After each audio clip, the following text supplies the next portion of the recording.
हे नवे स्वराज्याचे सरसंस्थापक छत्रपती शिवरायांना मानाचा मुजरा करतो। भारतीय राज्यघटनेचे शिल्पकार भारतरत्न डॉक्टर बाबासाहेब आंबेडकर यांना मानवंदना अर्पित करतो। आज नागपूर महानगरपालिका, जिल्हा परिषद, महाराष्ट्र शासन आणि मुख्यमंत्री कार्यालय अशा सर्वांच्या संयुक्त प्रयत्नातून आमच्या दिव्यांगजनांकरता जे शिबिर या ठिकाणी करण्यात आलं होतं, त्याच्या समारोपीय कार्यक्रमामध्ये मंचावर उपस्थित असलेले मंत्रिमंडळातील माझे सहकारी चंद्रशेखर बावनकुळेजी, आशिष जयस्वालजी, सन्माननीय महापौर नीताताई ठाकरे, मंचावर उपस्थित सर्व सन्माननीय आमदार, महानगरपालिकेचे सर्व प्रतिनिधी, पदाधिकारी, सर्व ज्येष्ठ अधिकारी, आपल्या श्री भगवान महावीर विकलांग सहायता समितीचे श्री PR मेहता आणि उपस्थित सर्व दिव्यांगजन भगिनी बंधू आणि नागरिक भगिनी बंधूंनो, मला अतिशय समाधान आहे की मागच्या काळामध्ये मुख्यमंत्री कार्यालयामध्ये हा निर्णय झाला की नागपूरमध्ये अशा प्रकारचं एक शिबिर घेतलं पाहिजे। आचल श्रीवास्तव जे आमच्यासोबत काम करतात त्यांनी याची संकल्पना तयार केली आणि त्यानंतर नागपूर महानगरपालिका असेल, जिल्हा प्रशासन असेल, दिव्यांग कल्याण विभाग असेल आणि विशेष आभार हे भगवान महावीर विकलांग सहाय्यता समितीचे या ठिकाणी मी करतो की ज्यांनी याच्यामध्ये पुढाकार घेतला। श्री भगवान महावीर विकलांग सहाय्यता समिती जी 1975 पासनं जवळजवळ गेले 51 वर्ष सातत्याने भारतात आणि भारताबाहेर विविध दिव्यांगजनांना त्या ठिकाणी हात पाय देण्याचं काम करते आहे।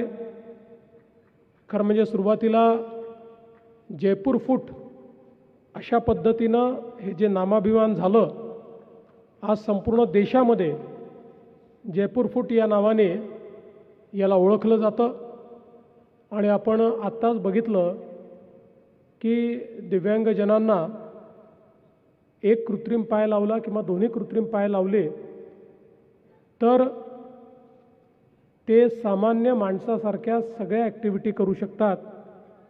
गाडी चालवू शकतात, मोटरसायकल चालवू शकतात, सर्व प्रकारच्या ॲक्टिव्हिटी या त्यांना करता येतात।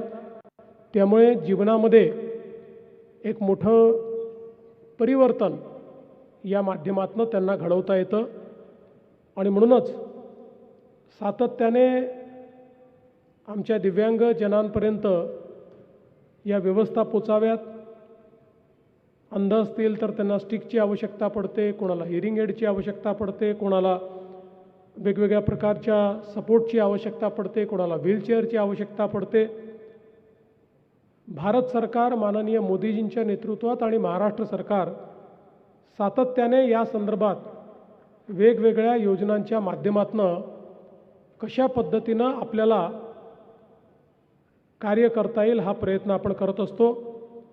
अनेक योजनांच्या माध्यमातून सातत्याने शिबिरं घेऊन हे सर्व इक्विपमेंट हे आमच्या दिव्यांगजनांपर्यंत पोचवण्याचा प्रयत्न आपण करत असतो आणि विशेषतः आत्ताच श्री मेहताजी मला सांगत होते की जी लहान मुलं आहेत ज्यांना आपण कॅलिपर दिली, त्या लहान मुलांना कारण त्यांचं वय वाढतं त्यामुळे त्यांचा साईज चेंज होतो, त्यामुळे त्यांना दरवर्षी किंवा 2 वर्षांनी त्या ठिकाणी हे कॅलिपर बदलावे लागतात। माझी महानगरपालिकेला विनंती आहे की या सगळ्या लोकांचा आपण रेकॉर्ड ठेवावा आणि पुढच्या वर्षी पुन्हा त्यांना निमंत्रित करून त्यांचे जे कॅलिपर आपल्याला बदलण्याची आवश्यकता आहे त्या संदर्भात आपण मेहताजींची देखील मदत घेऊन आणि अशा पद्धतीचं कार्य हे सातत्याने आपण केलं पाहिजे. मी इस्कॉनच्या अन्नामृतचं देखील मनापासून अभिनंदन करतो, त्यांचे आभार मानतो की त्यांनी या ठिकाणी श्री प्रशांत उगेमुगे यांच्या मदतीने या शिबिरामध्ये जेवढे लोक आले त्या लोकांकरता भोजनाची व्यवस्था त्यांनी केली आणि अतिशय चांगल्या पद्धतीनं ही व्यवस्था देखील या ठिकाणी झाली. खरं म्हणजे अपेक्षेपेक्षा जास्त लोक आल्यानंतर मला कमिशनर साहेब सांगत होते की त्या ठिकाणी जी काही सामुग्री आहे ती कमी पडली, त्यामुळे लगेच ती सामुग्री ही मागवण्यात आली आणि कोणालाही इथनं परत पाठवायचं नाही अशा पद्धतीनं याचं नियोजन करण्यात आलं. यापुढेही कोणाचं काही राहिलं असेल तर ते देखील करण्याचा प्रयत्न हा निश्चितपणे पुढच्या काळामध्ये आपण करू. आपल्याला माहिती आहे की आपल्या शासनाने दिव्यांगजनांकरता जे काही मानधन आहे ते वाढवून 2500 रुपये केलं आहे. वेगवेगळ्या योजनांच्या माध्यमातून शिक्षण असेल, आरोग्य असेल आणि रोजगार असेल, या तिन्ही बाबतीत आपला हा प्रयत्न आहे की दिव्यांगजनांना त्या ठिकाणी सन्मान मिळाला पाहिजे. देशामध्ये पहिल्यांदा आपले पंतप्रधान माननीय नरेंद्र मोदीजी यांनी या ठिकाणी सांगितलं की कोणीही विकलांग नाही तर सगळे दिव्यांग आहेत, डिझेबल कोणी नाही तर स्पेशली एबल सगळे आहेत आणि अशा पद्धतीनं एक वेगळी ओळख आमच्या दिव्यांगजनांना मोदीजींनी दिली. आज केंद्र सरकारच्या वतीनं इतक्या विविध प्रकारच्या योजना आमच्या दिव्यांगजनांकरता चालवल्या जातात, पण आपला प्रयत्न हा आहे की दिव्यांगता आपल्याला कमी कशी करता येईल त्या दृष्टीनं मोठ्या प्रमाणात आपले प्रयत्न चाललेले आहेत. विशेषतः आमचे जे कर्णबधिर मुलं आहेत यांना जर त्यांच्या लहानपणीच जर या गोष्टी लक्षात घेऊन कॉक्लिअर इम्प्लांटसारखे जे काही आपण वेगवेगळ्या प्रकारचे ऑपरेशन करतो ते जर केले तर शेवटी ऐकू येत नाही म्हणून बोलता येत नाही, ते जर ऐकू यायला लागलं तर ते बोलू देखील शकतात. आणि म्हणून महाराष्ट्रामध्ये कॉक्लिअर इम्प्लांटचे जे काही ऑपरेशन आहेत त्याला 6 ते 8 लाख रुपये लागतात. महाराष्ट्र शासनाच्या वतीनं हे ऑपरेशन्स मोफत करण्याचा निर्णय आम्ही घेतला आणि गेले काही वर्ष सातत्याने हे ऑपरेशन्स आपण मोफत करतो. आणि आपला तर प्रयत्न पुढे असा आहे की एक मोठं सर्वेक्षण करत राहायचं की ज्यातनं कुठेही आपल्याला जर 10 वर्षाच्या आतली मुलं ही त्या ठिकाणी कर्णबधिर आढळली तर त्यांचं कॉक्लिअर इम्प्लांटचं ऑपरेशन त्या कालावधीत जर आपण केलं तर ते कधीच कर्णबधिर राहत नाही, ते हळूहळू स्पीच थेरपीने बोलायला लागतात, ऐकायला लागतात आणि हा देखील प्रयत्न मोठ्या प्रमाणात आपण करतो आहे. आत्ताच आपल्या जिल्हा परिषदेच्या CEOनी देखील एक चांगली संकल्पना मांडली की जर या ठिकाणी आपले जे दिव्यांग आहेत त्यांना रोजगार देण्याच्या दृष्टीने हे जे काही झोमॅटो असतं, ब्लिंकिट, स्विगी वगैरे, तर त्या आमच्या दिव्यांगांना आवश्यक त्यांच्या जी काही डिझॅबिलिटी आहे त्याच्याप्रमाणे डिझाईन केलेल्या गाड्या या त्यांना आपल्याला देता येतील. महानगरपालिका देखील तशा पद्धतीने पुढाकार घेईल आणि अशा प्रकारच्या गाड्या देऊन त्यांना सन्मानाने जगण्याकरता आज 20-25 हजार रुपये त्यांना महिना रोजगार मिळाला पाहिजे या दृष्टीनं देखील आपल्याला काम करता येईल आणि त्यातनं एक सन्मानजनक अशा प्रकारचं जीवन हे त्यांना देखील मिळेल. आपल्याला कल्पना आहे आपल्या सगळ्या हाऊसिंगच्या स्कीम्स असतील किंवा इतरही योजना असतील यामध्ये दिव्यांगांना कशा पद्धतीनं प्राधान्य मिळेल याचा प्रयत्न देखील सातत्याने आपण करत असतो. आणि मी आज या निमित्ताने एवढंच सांगू इच्छितो की हा जो कार्यक्रम या ठिकाणी घेतला, खरं म्हणजे हा कार्यक्रम काही केवळ वन ऑफ द प्रोग्राम नाही आहे.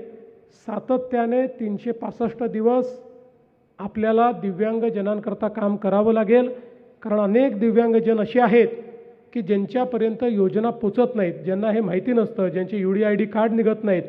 आज आता अनेक लोकांची UDID कार्ड देखील आपण काढले. आता केंद्राच्या आणि राज्याच्या सगळ्या योजना दिव्यांगजनांकरता या UDID कार्डशी लिंक झालेले असल्यामुळे ते कार्ड असलं तरच या योजना या ठिकाणी मिळत असतात.